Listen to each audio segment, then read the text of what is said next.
So when you're looking for houses, you look at a lot of different factors. Where is the house located? What's the style? What kind of condition is it in? You look at all those things, but do you ever check on the flood status? Well, normally, unless that place is on a body of water, people don't think about that too much. But some houses are in a floodplain and seem far away with the remote chance of flooding, and they're actually sitting in a floodplain. So we know about properties that are oceanfront, that are lakefront, riverfront. We check on those things, but there are often some properties that seem far away from a big body of water where they can't be affected. And sometimes, though, we just have some creeks and streams that actually get overtaxed when it rains, and the property might be in a floodplain and you don't know it. We really, really need to check on this status and make sure that what you're buying is not going to be susceptible to flooding. There are flood codes that the agent can check on. There are possibilities for 100-year floodplains or 500.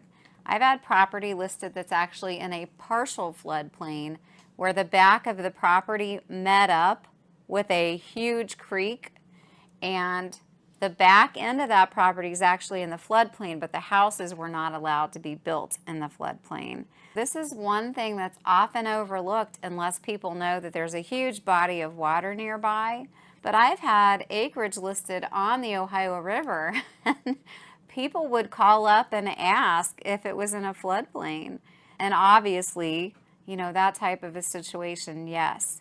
What most people didn't understand about that particular property was that the river could push anything up along the bank, because the Ohio River moves along pretty fast. So there are other things, maintenance-wise, that you'd have to consider with a piece of property like that. So please, please, please check on flood status.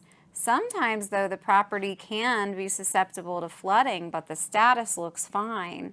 And we find this in older areas, especially, in Cincinnati, we've had this happen before, where the infrastructure, the sewers, storm sewer is older, and when there is torrential rain and a lot of rain and the river really gets up high, you can actually have storm sewer backup that will flood the entire area in the city.